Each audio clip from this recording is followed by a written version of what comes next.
Hey everyone, my name is Chris, My name's Damien. and today we're going to talk to you about clickbait, if it's good or bad, or if it's shameless or smart. We're going to talk about the purpose of LinkedIn, and then what really is personal branding. So, let's go right into clickbait. Yeah. Cool. So I posted articles before. So one article I posted a while ago was why IoT security is sexy, right? Okay. And I got a lot of crap for it saying, oh, it's a clickbait. This isn't a real article. My thing was, it was a general article with footnotes and pictures and all that. But I think Okay. people got like, Well, why do you think people thought it was clickbait? because sexy is in the title, right? Okay. But the picture was it was pretty much boobs. It was, Okay. part of the article talked about smart bras. Sure. And so it was a picture of a smart bra, like a 3D Okay. rendering one. So I think people saw it and saw, oh, look, clickbait, they're selling sex. Yeah. And also IoT is like a very clickbaitable topic.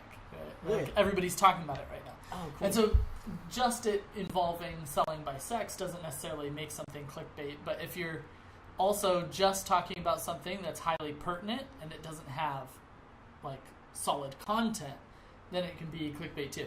I didn't read that article. And so basically did it just not say enough about like why IoT is sexy? And I get the feeling that if people called it clickbait, then it was like a really good title, but it didn't back it up with good content. Interesting. I have really good content, but I could be biased. I think it was because that's why. No, I mean, like, I guess I talked about, because this is around the what was it called? There was this huge like in-home invasion thing that happened. Okay. I don't know the name. It's pretty much they learned if you hack like someone's like smart washing machine, Got it. that from there you're automatically and you could hack everything. It's like not Okay. kawaii, but it was like something like that. Uh-huh. And so right around that happened, I posted it, and I talked about how you can easily hack smart cars, you could hack medical devices, and then I think the in-home thing. I was pretty much talking about like why this is such a big industry, but why it's dangerous too. Mm-hmm. But the idea that this is why it's sexy, because it's so new that we call it jumping it. Yeah. But like I said, I opened it up with it was like Durex's like Fundawear or something like that, Mm-hmm. and it like triggered the internet. And it's like, Sure. oh, it's clickbait. You're talking about sex, not real security. But it's more like, did you guys read the article? Like, I don't know. So here's the thing. Clickbait, is it shameless or is it smart? Yeah. Right? It depends, right? Who's your audience? I think to a large extent it is shameless. But the question is being shameless smart, or is it inherently bad? Right? And so if your audience, like in your case, you're a content creator, right? Okay. Your audience, potential employers, potential clients, want to know, can you get eyeballs, get attention on a product? By using that, you can prove that you can, right? And I mean, there's something to be said for the fact that anybody could create something with the right words and will get more attention. But sometimes that's what people are looking for, right? There's all kinds of clients out there that don't really care whether or not you're going to do it in the most thought-provoking way. They just want more attention on their product. Yeah. I think kind of the world that I play in with brand, a lot of times, and it's not good or bad, it's just different approaches, right? Most of the brands that I work with wouldn't want to take that type of approach. And so I wouldn't do that with my personal stuff because I don't want my clients to see that and think that that's my style. Okay. So, I mean, it is smart for a certain demographic, right? But I would say, it depends on, are you trying to create long-term users or long-term readers or things like that? Then I would say clickbait isn't going to do that, right? It's really going to just give you like the short-term fix of people looking, but usually those people won't convert into long-term subscribers or readers. If you want long-term engagements and really creating a relationship with your audience, then you shouldn't do something that is like trying to manipulate them into looking at your content. You should just give them valuable enough content that they keep coming back. Content that is the right content for them that they want to continually engage. So it's harder to build that audience, and it takes more consistency, it takes more effort to really understand your audience. But I think that creates better long-term results. Clickbait's really good for short-term results. So I say that. But I also will add the caveat that you have people like Ty Lopez. I don't know if you're familiar with him. He's does the ads with his Lamborghini or whatever. Yeah. To me, Ty Lopez is shameless clickbait, right? But he also has a massive audience. And so, again, it's all about, is it authentic and is it right for you? It works really great for Ty Lopez. I think if I did Ty Lopez's shtick, I would not have the following that he does. And I think it has a lot to do with, it doesn't mesh with my brand and with who I am. I really like really thoughtful, thought-provoking content. Yeah. And Ty Lopez gets you there eventually, but he starts you off by shameless tactics. But so it's okay to be shameless if you're providing good content. Well, here's the thing, right? It's authenticity in marketing. It's been the buzzword for almost 10 years now, right?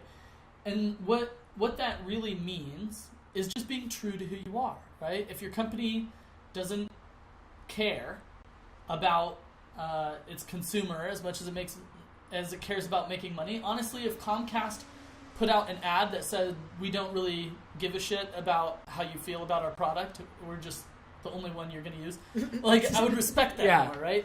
So, I mean, it has to do with be true to who you are, and more importantly, be who your audience expects you to be. Okay, so that's a segue then. So the idea of personal branding, right? Yeah. Like I feel like I got tired of. It's funny because I hate social media. I feel like I need to put on a brand that they want to see. Okay. But it feels so disingenuous, so I just put what I want. But then at the same time, I feel like I'm doing that. I'm trying to still put up a brand at the end of the day. So I feel like with personal branding, especially on LinkedIn, I feel it feels like you're at a networking event. Like everyone's trying to get a job, everyone's trying to connect, and so I feel like there's a loss of genuineness. Okay. And so, look kind of back, should you be what they want you to be, so you can get the job or get the connection or get whatever, or build a following, or should you just be raw and just see what happens? Well, the answer is somewhere in the middle, right? I think if you don't want to be so much of who people want you to be that you lose all sense of who you are. Yeah. There's a lot of good reasons why that's true, but kind of the most pertinent reason is that if you don't know who you are, then your audience doesn't know who you are. And mostly people can sense when you're just trying to be who they want you to be. Yeah. If nothing else, they can sense that there's not substance underneath what you're showing. Yeah. And so, there's a million different articles out there about how bullshit meters are getting stronger. And so I think that kind of tactic, which kind of used to in marketing and advertising be called whitewashing, and now whitewashing mostly has a totally different context. But I think the way things are trending is that people are getting better and better at being able to tell if you're full of shit. Yeah. And so the truth of the thing is, it doesn't matter.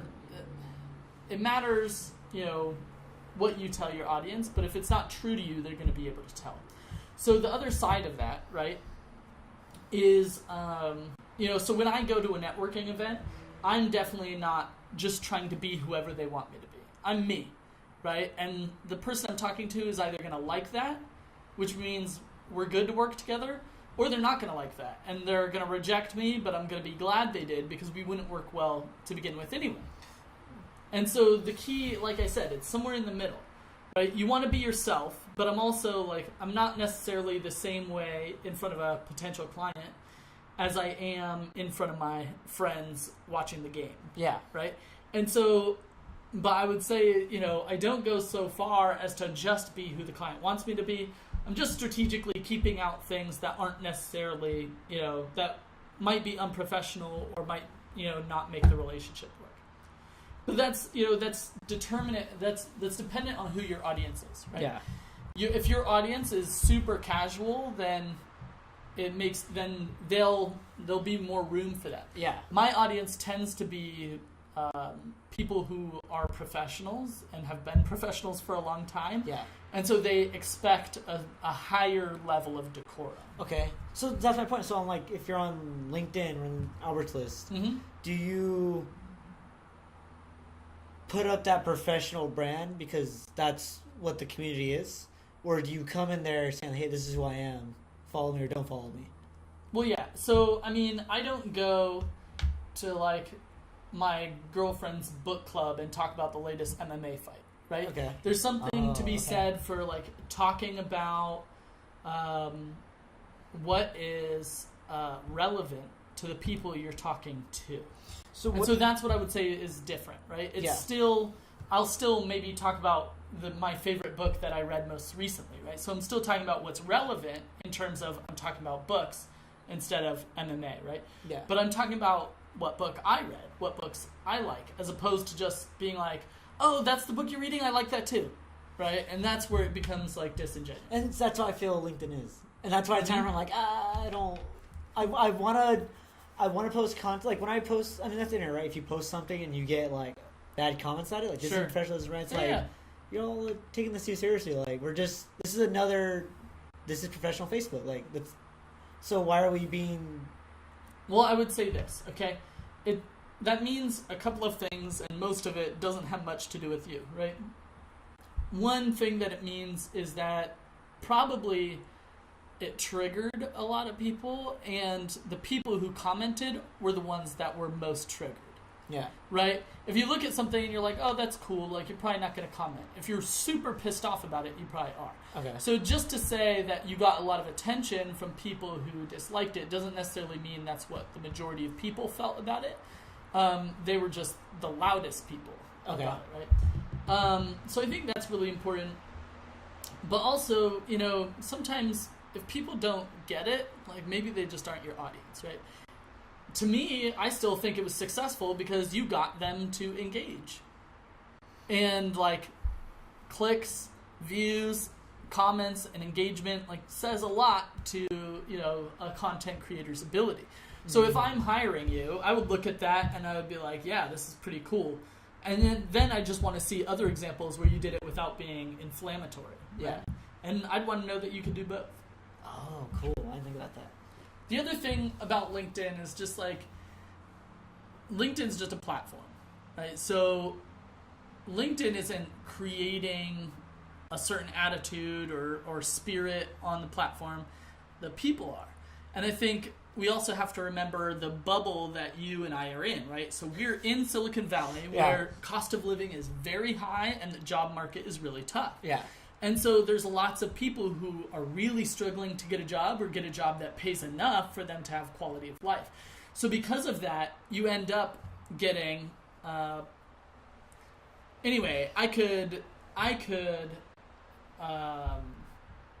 to me, it's reasonable then to guess that there's more people in my network and your network who are kind of desperate for a job and really like doing whatever they have to in order to get it. Yeah. It's hard, right? And so whether it's Albert's List or LinkedIn, you might see more people who aren't as genuine because like, damn, like maybe being genuine just isn't getting them a job lately. So now they've resorted to just trying to get what they can. I don't like that though. I mean, it doesn't matter. Yeah, I know. For sure. Just like... I mean, of course, ideally, right? But I have to empathize with the fact that like some people legit have a really hard time getting a job, have bills to pay, and so like, it's easy in theory to say like I wouldn't do that, I wouldn't want to do that. It's a lot harder when you're facing the bills that aren't paid, and you got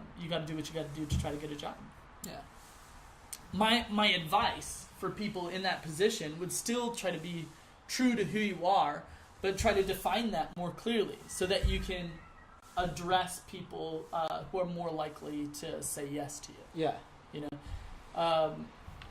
Getting a job like selling something or trying to hire somebody, if you're getting a lot of no's, it probably means you're talking to the wrong segment of the market, right? Wrong audience.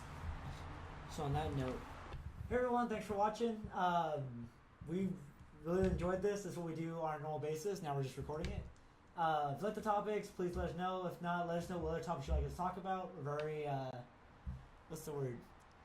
We're very disruptive in our thoughts when it comes to challenging, I don't know, the internet. Sure. Yeah. I don't know. Thank you guys for watching. We'll talk to you soon.